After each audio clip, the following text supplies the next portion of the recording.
ஸ்கூலுக்கு போனோம், டைம் ஆச்சு, காசு கொடுங்க. அப்பா ஸ்கூலுக்கு போகணும்ப்பா, டைம் ஆச்சு, காசு தாங்கப்பா. அப்பா அப்பா ஐயோ அப்பா போயிட்டீங்களேப்பா. அம்மா அப்பா நம்ம விட்டு போயிட்டாருமா. என்னங்க என்னாச்சுங்க? டேய் உனக்கு இதே வேலையா போச்சுடா. அப்பா தூங்கிட்டு இருக்காருடா. ஆனா பாவிகளா, கொஞ்ச நேரம் டயர்டா இருக்கணும் சாஞ்சா ஒரே அடிய கொண்டு பொழைச்சுவீங்களாட்டு இருக்குது. அப்பா அடி, நான் கூட என்னமோ எதை நினைச்சு பயந்துட்டேன். ஏன்டா இப்படி பேசுற? நீ ஒரு டாக்டரா, இன்ஜினியரா, வக்கீலா ஆகணும்னு நாங்க கனவு கண்டுகிட்டு இருக்கோம்டா. என்னப்பா பேசுறீங்க? ஒரே ஆள் எப்படிப்பா டாக்டரா, இன்ஜினியரா, வக்கீலா வர முடியும்? ஒரு மனுஷன் அறிவு இல்லாம எத்தனை வயசு வரைக்கும் தான் வாழ முடியும்? தெரியலையேப்பா. உங்களுக்கு வயசு எத்தனை? உனக்கு வாய் ரொம்ப வளர்ந்துருச்சு.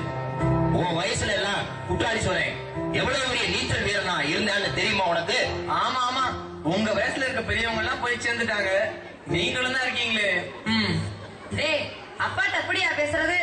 சரி சரி ஆரம்பிக்காதீங்க. சில்லறை ஒரு 100 ரூபா வேணும். பாத்தியாடி, இவனுக்கு 100 ரூபாங்கிறது சில்லறையா போச்சு. ஏர் உழுகிறவன் இழுச்ச வாயினா இருந்தா எரும மாடு மச்சான்னுமா. சரி சரி, 100 ரூபாய்க்கு உனக்கு அப்படி என்ன செலவு? அதெல்லாம் உங்கள்கிட்ட சொல்ல முடியாது. காசு கொடுத்தா ஸ்கூலுக்கு போறேன், இல்லன்னா போக மாட்டேன். சரிங்க, காசை கொடுத்துருங்க. இவனை பெத்ததுக்கு இதுவும் வேணும் இன்னமும் வேணும். ஆமா, சப்போர்ட் பண்ணி பண்ணியே இவனுக்கு எடுத்துரு. சரி இந்த 10 ரூபா போய் தொலை. சரி சரி வரேன். டேய் சேகர், பயமா இருக்குடா. ஏண்டா பயப்படுற? ஹோம்ஒர்க் எதுவுமே செய்யலடா. நான்லாம் மேக்ஸ் தவிர எல்லாம் செஞ்சிட்டேன்டா. நானும் தாண்டா. எங்க நீ அந்த கணக்க முடிச்சிட்டியா? வாசி. டேய் அந்த கணக்கு ரொம்ப சிம்பிள்ரா. 4 ஆணும் 3 பெண்ணும் சேர்ந்து ஒரு கட்டடத்தை 10 நாள்ல கட்டி முடிச்சாங்கன்னா, அதே மாதிரி 6 ஆணும் 5 பெண்ணும் சேர்ந்து அந்த கட்டடத்தை எத்தனை நாள்ல கட்டி முடிப்பாங்க? டேய் நிப்பாட்டு, அந்த கணக்கு கேன்சர். நான் சொல்றேன்டா. பதில் சொல்றாங்க.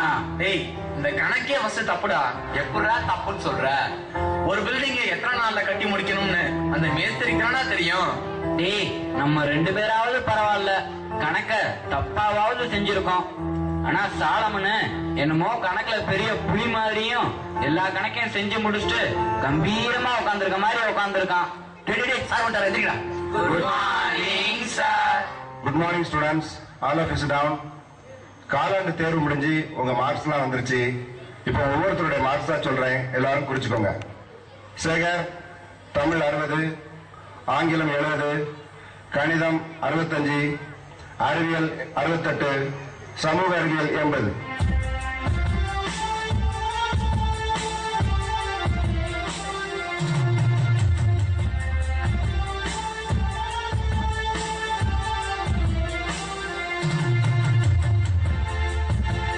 சாலமன் மார்க்கு தமிழ் 10, ஆங்கிலம் 4, கணிதம் 7, அறிவியல் 4, சமூக அறிவியல் 6.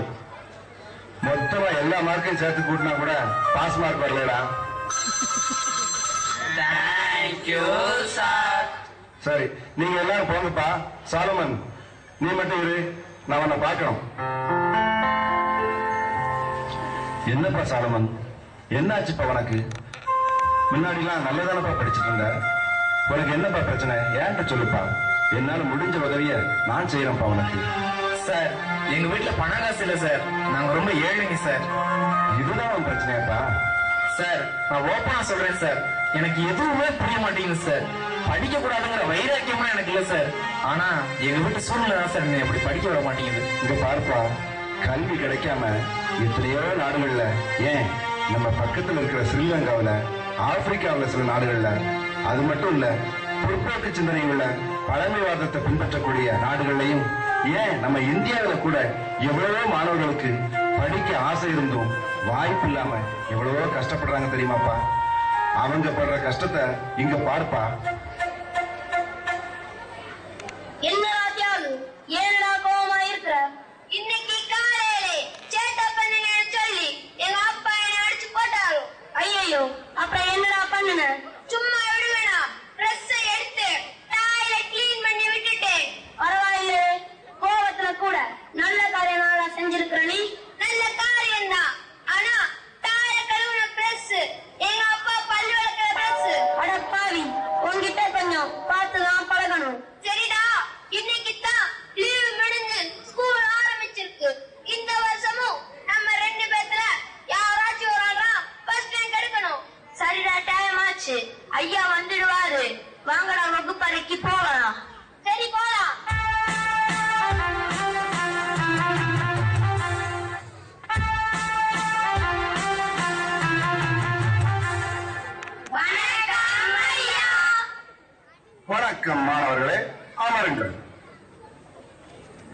அன்பான பொடியன்களை, நாம புதிய கல்வியாண்ட தொடங்கி இருக்கிறோம். போன வருடம் போல இந்த வருடமும் நீங்கள் எல்லாம் நல்ல படிச்சு நல்ல மதிப்பெண்கள் எடுப்பீங்கன்னு நான் நம்புறேன். சரி, முதல் நாள் பாடசாலைக்கு வந்திருக்கீங்க. நம்ம நாட்டை பற்றி சில முக்கியமான விஷயங்களை உங்களோட கதைக்கணும். பொடியங்களா, நம்ம நாடு வளமான நாடு. நாம இந்த நாட்டுல நாம எல்லா விதமான உரிமைகளையும் நாம அனுபவிக்கணும். அது உங்களோட திறமைகளையும் நம்பிக்கைகளையும் தான் இருக்கு. நம்ம சமுதாயத்தை தரமிருந்து நடக்க செய்யற பொறுப்பு, கடமை எல்லாம் நீங்க உணர்ந்து ஒரு துடிப்போடு இந்த பாடங்களை படிக்கணும். இதுதான் எங்களை எல்லாருடைய ஆசையும் கனவு.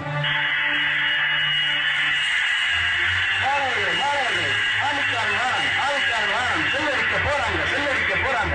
எல்லாரும் ஓடி போய் பதுங்கு கொள்ளையில படுங்க.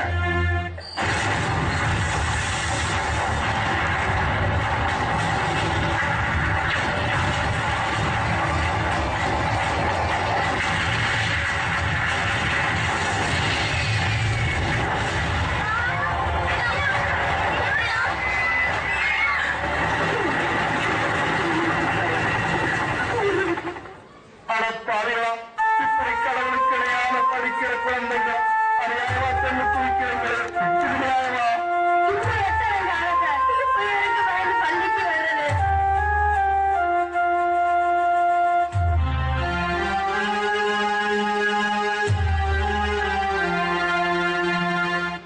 மாணவர்களே, நம்ம நாடு இப்போ ஒரு இக்கட்டான சூழ்நிலையில இருக்கு.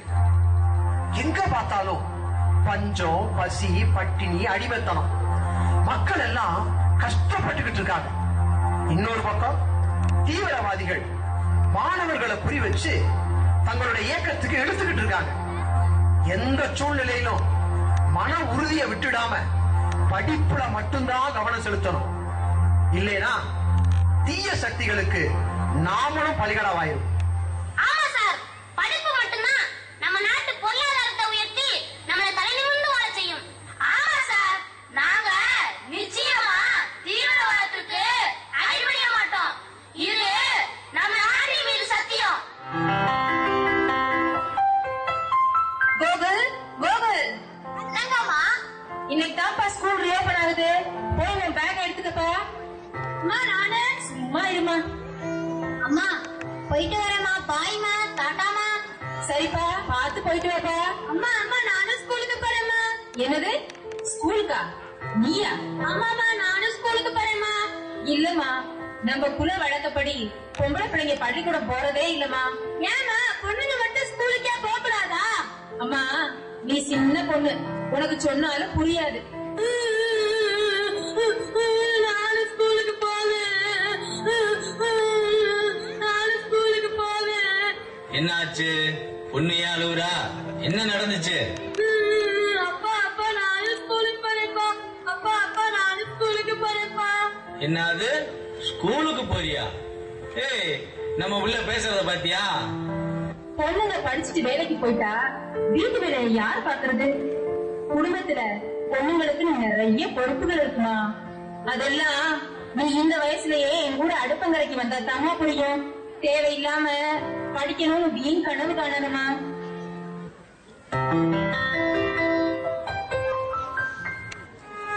பாத்தியாப்பா, அவங்க சூழ்நிலையும் உன் சூழ்நிலையும் ஒப்பிட்டு பார்த்தா உனக்கு இப்ப உண்மை புரியுதாப்பா? நீங்க சொல்றதெல்லாம் சரிதான் சார். ஆனா எனக்கு இன்னும் குழப்பமாவே இருக்கு சார். அப்படியா? சரி, பரவாயில்ல. நாளைக்கு ஞாயிற்றுக்கிழமை, நாளைக்கு காலையில நீ ஃப்ரீயா இருப்பியாப்பா? எனக்கு என்ன சார் வேலை? அப்படின்னா நாளைக்கு காலையில 10 மணிக்கு ஒருத்தரை பார்க்க போலாமாப்பா? யாரு சார்? நீ அங்க வந்துதான் பாரேன்.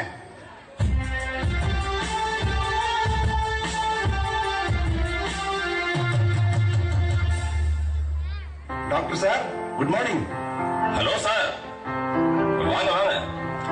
உங்களுக்கு அதான் வெயிட் பண்ணிட்டு இருந்தேன். ஆமா சார், நான் நேத்து போன்ல சொன்ன ஸ்டூடெண்ட் இவன் தான் சார். அப்படியா? தம்பி உட்காருப்பா. சார் உட்காருங்க. பரவாயில்ல சார், நான் இருந்தா அவன் கொஞ்சம் பேச தயங்குவான். அதனால நான் ரிசப்ஷன்ல வெயிட் பண்றேன் சார். தம்பி, உங்க ஆசிரியர் உன்னை பத்தி நிறைய சொன்னாரு. என்னை உன் ஃப்ரெண்டா நினைச்சு மனசு விட்டு பேசுப்பா. என்னையால என்னென்ன உதவிகள் செய்ய முடியுமோ அதையெல்லாம் கட்டாயம் உனக்கு செய்யறேன்ப்பா. சார் வந்து வந்து எனக்கு ஞாபக சக்தியே இல்ல சார். எல்லாமே மறந்து போகுது சார். படிப்புனாலே வெறுப்பா இருக்கு சார்.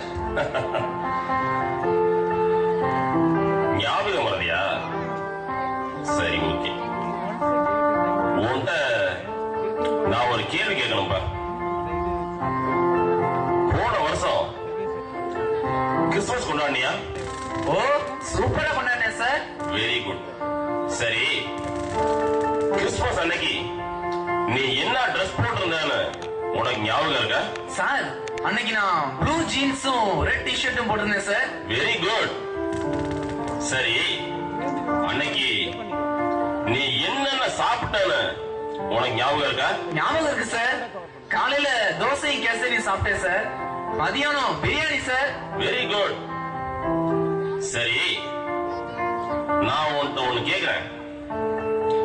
8 மாசத்துக்கு முன்னாடி நடந்த ஒரு விஷயத்த நான் கேட்ட உடனே டக்குன்னு உன்னால சொல்ல முடியுது. ஆனா காலையில ஒரு பாடம் நடத்திட்டு சாயந்தரம் அதை பத்தி கேள்வி கேட்டா உனக்கு மறந்து போகுது, அப்படிதானே? ஆமா சார். அது ஏன்னு உனக்கு தெரியுதாப்பா? தெரியலையே சார். சாலமன், எந்த ஒரு விஷயத்த நீ மனசுக்கு பிடிச்சு செய்றியோ அது கட்டாயம் உன் வாழ்க்கை ஃபுல்லா உன் மனசுல எப்போதும் நிற்கும். கிறிஸ்துமஸ் அன்னைக்கு உன் ட்ரெஸ்ல இருந்து உன் சாப்பாட்டுல இருந்து எல்லாத்தையும் நீ விரும்பி ரசிச்சு செஞ்ச. ஆனா உன் பாடத்தை நீ என்னைக்காவது விரும்பி படிச்சிருக்கியா? பாத்தியா? மற்ற விஷயங்களை போல நீ உன் பாடங்களையும் விரும்பி இருந்தீனா உனக்கு ஞாபகம் மதியன்றது வருமா? முதல்ல உன் பாடங்களை நேசிப்பா. பாடங்களை நேசிச்சினா நிச்சயமா அந்த பாடம் சொல்லித்தர ஆசிரியரையும் நீ நேசிப்ப. அந்த ஆசிரியரை நேசிச்சா கட்டாயம் அவர் சொல்றத கவனிப்ப. நீ வகுப்பறையில கவனிக்க ஆரம்பிச்சிட்டாலே நீ படிக்க ஆரம்பிச்சுன்னு அர்த்தம்ப்பா. சார், இது வரைக்கும் முட்டாள்தனமா மார்க்க மட்டும்தான் சார் நினைச்சு படிச்சேன். ஆனா இனிமே என் பாடங்களையும் விரும்பி முதல்ல விஷயங்களை கத்துக்கலாங்கிறதுக்காக படிக்கிறேன் சார். குட். சாலமோனே, உனக்கு சார தெரியும், ஆனா உனக்கு தெரியாத விஷயம் ஒண்ணு இருக்கு. டாக்டர் சார், கொஞ்சம்.